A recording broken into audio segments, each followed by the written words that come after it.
અમુક મીડિયાવાળા અને અમુક સોશિયલ મીડિયામાં તો કહેવાય છે કે ભાજપ કેરળમાં ચૂંટણી હારે છે, ભાજપ પશ્ચિમ બંગાળમાં ચૂંટણી હારે છે અને ભાજપ આસામમાં પણ ચૂંટણી હારે છે। આ 3 રાજ્યોમાં ભાજપ ચૂંટણી હારે છે એવું અમુક મીડિયાવાળા કહે છે।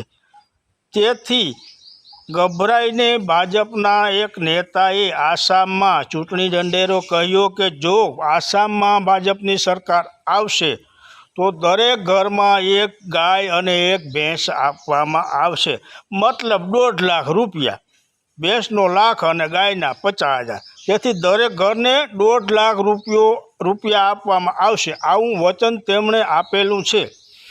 પરંતુ ભાજપે 15 લાખ રૂપિયાનું પણ વચન આપેલું, 2 કરોડ નોકરીઓનું પણ વચન આપેલું અને ખેડૂતોની આવક ડબલ કરવાનું પણ વચન આપેલું, પરંતુ આમાંથી એકેય વચન તેમણે પૂરા કર્યા નથી।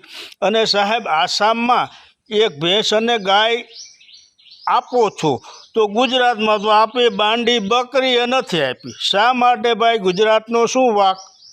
ગુજરાતમાં તો આપને 30 વર્ષથી લોકો ચૂંટતા આવ્યા છે, તો શા માટે ગુજરાતને કંઈ આપતા નથી?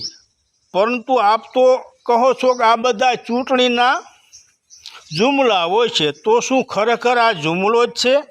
અને આસામની પ્રજાને ખબર નહીં પડે કે આ વચન આપે છે કે જુમલા કરે છે? આપણા જ કહેવા મુજબ આ બધા તો ચૂંટણીના જુમલા હોય છે, વચન કોઈ હોતું નથી। તો હું પ્રજાને હવે ખ્યાલ નહીં આવે, પરંતુ હવે શું થાય, કયા રાજ્યમાં કોણ જીતે તો ચૂંટણી પરિણામ જ કહેશે।